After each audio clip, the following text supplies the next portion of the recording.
22-car field for the penultimate round of 2018 for Aussie racing cars. They always grid up well, these cars, get themselves into position quick. Guys on the front row are getting themselves absolutely ready to go. Blipping the throttle, making lots of noise. They had to put on a big show. Lee Bowler and the number 11 is set to go, and away they go. Lee Bowler bogs down. It's the car right next to him, and Jonathan Bloxham that gets away. Justin Rougier moves right over to the left-hand side to cut off any. Charges down the inside into turn one, and sweeping right around the outside is Reece Chapman. So he's gone from left to right. Rougier's gone from right to left, and they've swapped it. It's worked for both of them. They've both made up spots. In fact, going through to the lead in the race is Justin Rougier in the gold and black car. He made a really good start, did he? We've got one spinning. I think that was one of the Western City Motorsport cars spinning off on the run into turn two. They're 3 and 4 wide coming through 3 at the moment as they try and sort themselves out. So Justin Rougier, Reece Chapman, Jonathan Bloxham, your top 3. A move from Heinrich and also Tucker trying to get down the inside of Lee Bowler at turn 4. Gets it done now. Brendan Tucker, the big loser out of that, started out of P3, and he's gone back about 4 or 5 spots, but he's absolutely gloves on and fighting his way back out of being boxed into this pack. There he is right there. The orange car stands out. The Uber Graphics car pushing his way through there as well. So he's pushing forward. Watch it out for that one. We've already identified him to come on through. Challenges down into the hairpin. Yeah, Kyle Ensby looking racy early on in that Uber Graphics entry because he is the series leader coming into this weekend. Oh, Rougier slowing again. Oh, he's slowing again, coming out of the hairpin. It's not one thing, it's another, but back out in front now. Everyone just gaining themselves a spot with Rougier, who's slowed right down around the top of the course now. And hands the lead to Reece Chapman now. So another drama, second time in as many races for Justin Rougier. So it's Reece Chapman that leads it from Joel Heinrich. Kel Tressida already from 10th on the grid is up to 3rd after the standing lap. So it's Chapman, Heinrich, Tressida, Bloxham, Tucker, the top 5. Top 2 could change any tick of the clock. Heinrich is looking quick. He swept the last round at the Bend Motorsport Park after he got his first wins the round before that at Queensland Raceway back in July. So the South Australian is on a real hot streak at the moment. Someone kicks up the dust there. In fact, I think it's just a little bit dirty on the edge of the racing line there out of 3. Here comes Josh Anderson down the inside of Brendan Tucker at turn 4. Has he cleared him? He has now. So Anderson moves up to 7th. Often is the way with reverse top 10s. The first lap becomes quite torrid as the cars that are clearly faster starting from that midfield position start to push their way through. Chapman leading this race started out of P5. Joel Heinrich started out of 8. And he is actually challenging for the lead. They're going to go side by side down to the hairpin. The Morris Finance leaderboard shows us Chapman, Heinrich, Tressida. And it's Ensby, Sibris, Josh Anderson as we come around to complete lap number 2. Reece Chapman, because he's a race winner once so far in Aussie racing cars. Barbagallo last year, it was kind of similar circumstances. It was a reverse grid race.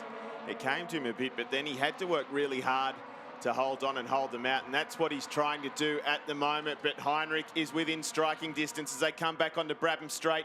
He's got a good toe. He's popped out already, and he's going to streak past in the Osborne's Transport entry. Joel Heinrich into the race lead at the end of lap 2.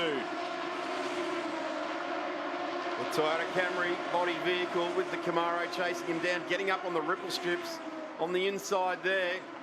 So still keen to stay with him is Chapman. Very much monstering onto the back of Heinrich now. Let's see how that played out again. Moved out of the draft, drove on by. So what a great slingshot effect. And by the time he got to turn 1, there was a good 3 or 4 car length lead that he had. But back to live shots now as we come around, work up onto turn 5, up onto 6. There's the Morris Finance leaderboard again. Heinrich, Chapman, Tressida and Ensby. As they come out over 5, they were warned in the driver's briefing too about heading out over that 5, out of turn 5 there, that yellow line, not to be doing that. I think they've got one warning on that one, and then they'll start to dole out red flags. Have a look at the bloke in third, Kel Tressida. He's really coming at the moment, and Kyle Ensby has made his way up to fourth as well. So some of the ones that we expected now just starting to make their way back up the field. There's been a problem for, that looks like Charlotte Pointing at the turn 8 hairpin, just coming around the end of Corporate Hill, and also Grant Thompson involved in that one. So they were 12th, or they're 12th and 13th now. So we only caught the end of that. So they've swapped positions now. Grant Thompson is 12th. Meanwhile, back up front, Kel Tressida has got a run on Reece Chapman now as well. And he's going to make the move into Moffat Corner. Gets it done. So Tressida up to second now. He's got a gap of about 7/10 to bridge to Joel Heinrich. Almost exactly 3 laps on the line then to get from 10th to second in the race. Go down to the lane with Greg Rust.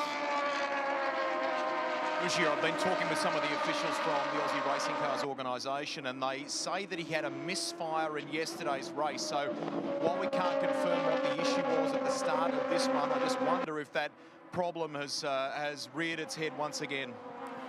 Dan, we were talking yesterday. He got an engine change after race 1 yesterday. Yes, there was an engine change after race 1. They just thought he was a bit down on power, and then the second engine as well actually spat some oil out on the coil and had a misfire. It just kept coming and going during that second race. In the end, he decided to press on with it and take the points in 7th, but the problem has reoccurred for him, unfortunately, and it's really hampering his weekend now. He's had a couple of those go on this season, straight from the get-go at Baskerville Raceway, round 1 back in February, so hasn't quite been able to show all of his talent so far this year as Justin Ruggier in his first full season in Aussie racing cars.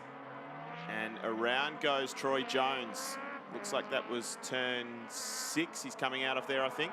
She's had a troubled weekend, didn't get off the grid twice yesterday successfully, and really starting to push hard. Charlotte Pointing, we're just seeing her disappearing down the timesheet, so whatever that issue was, she's going backwards at a rapid rate of knots. Here's a position change.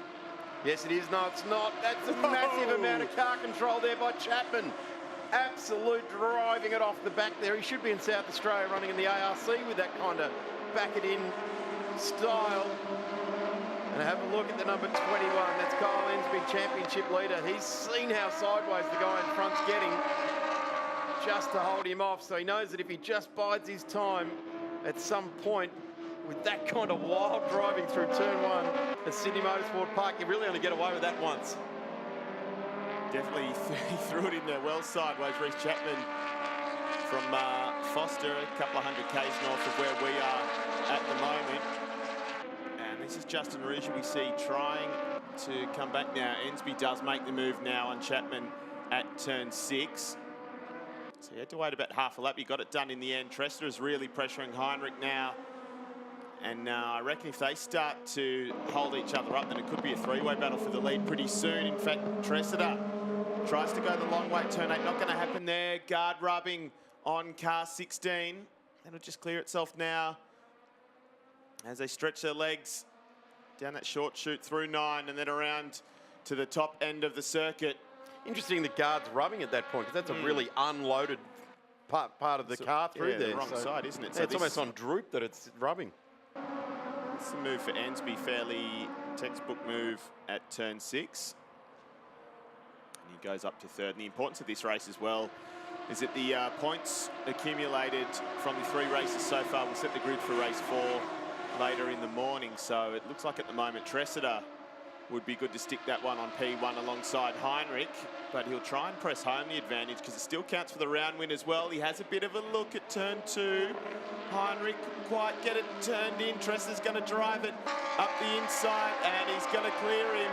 And Kel Tressida takes over the race lead. Heinrich had to open up the steering wheel a little bit there. He was just about to have a massive understeer, straighten things up, and that was what let Tressida actually put the nose in there, and he ran wide in the number 16 Osborne Transport car, and now he's doing a bit of speedway style. Right round the back of turn 5, out over the line again. They're all out over the line there now, so Ian Mabry, race director, hugely experienced with Aussie racing cars, been with them for many, many years. Could be watching that very, very closely, and he'll be seeing if anyone gets what they termed an unfair advantage. It didn't look as though that everyone was going out there, so there was no unfair advantage to anyone. I think blow the whistle, play on. There's the Morris Finance leaderboard. Joel Heinrich has gone back a spot. It's actually Cal Tressida leading the way with Kyle Ensby and Reece Chapman. And very, very quickly, Blake Sybaris is weighing in onto the back of this battle as well, trying to pull back something on this very rapid front pair. And have a look at that, driving it off the top of the corner there with Ensby. And Blake Sybaris that time. Here they come down the long straight. Camaro, Camry, Mustang, another Camaro, line up, pick your favourite body style. I'm going with the one out front right now. I think the Camaro goes good, looks good. I think that is a popular choice. So Tressida, Troy Jones is off the road now. Not a great weekend. Tick the boxes and take whatever you possibly can out of this weekend there for Troy. Just wonder if Blake Sybaris, if he can maybe make an issue of this for fourth at the moment. He seems to just be creeping up on Reece Chapman, who looks like has struggled for a bit of straight line. There's Justin Rougier now, who has made his way back up to 13th. In fact, he would have just passed Grant Thompson for 12th now. Charlotte Pointing may have had a timing issue while she was going down the field there. She's actually sort of established herself back into P14 and continue on with this race. So may have been a timing glitch that we called before when she was dropping out of the field. But Rougier has now gone through to push on for a couple more spots to get into the 10 in this race. Tressida, meanwhile, has just done a personal best first sector. Fastest lap of the race so far belongs to Kyle Ensby with a 42.65. So he's just a couple of tenths off the lap record that Tressida set yesterday when they displayed some really good pace in good conditions. It's a beautiful morning in Sydney town this morning, but maybe just the ambient a little bit warm to get the optimum pace. Joel Heinrich looks like he's recovered a little bit now. He's close. He's probably not close enough to make a move now. He's going to have a look. And in fact, we've gone checkered flag, so we've gone one lap early, and Cal Tressida has got it done.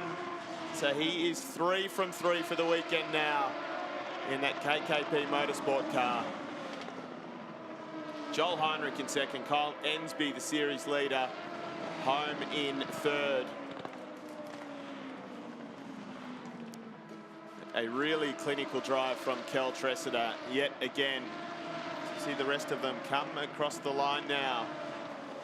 Exactly, that drive was just ticking the boxes, wasn't it? From P10 all the way to the front of the field there, just got on lap 3, got already up into the top 3, and then just pressed his authority home in the number 75, the Team Navy car, and great drive. And there it is, that's how they finished up. Cal Tressida just 0.1 of a second over Joel Heinrich in the end, and was challenging Joel Heinrich towards the end there. Kyle Ensby, Reece Chapman, Blake Sybaris in the Mustang, Josh Anderson, Jonathan Bloxham, Brendan Tucker, Lee Bowler, and Grant Thompson rounds out the 10 for the Aussie racing cars for race number 3. Race number 4 coming up for the Aussie racing cars at 10 to 12. So reasonably quick turnaround, a couple of hours in there. Let's hope that the crews can get on top of Justin Rougier's issue and try and help him get some sort of result out of the final race for the day. Yeah, a bit of work for them to do. He came home 12th in the end, so again, a frustrating morning for him, but they'll get onto that in the break now. This is how the start of the race took away the reverse top 10. Have a look down, there's already tyre rubbing on the Heinrich car there, so that was something that he started the race with. So obviously wasn't any touching or foul play during the race. This was early doors with the number 23 there, Bloxham, who was off the front row. It wasn't too long before we saw the 2 fastest cars here this weekend range their way up into the front. It's Heinrich in the Osborne's transport car. And wow, that was that massive slide that we saw there for Chapman. Ended up home in 6th place. Threw everything at it. Didn't he? What? He had it really stepping out on the rears into turn 1 a couple of times. Of course, we saw Kyle Ensby, after a slowish start, making his way through the field. He got up to 30, and in the end, this was a move on Chapman at turn 6. And this was Kel Tressida making the decisive pass on Joel Heinrich. Just got it turned in a bit more compliant at Bond Bend, turn 2 at Sydney Motorsport Park. Yeah, I guess Joel Heinrich sort of allowed that. He had to open the steering wheel up, otherwise he was never going to get there. There's the checkered flag, and it was Kel Tressida who's been dominant so far here this weekend.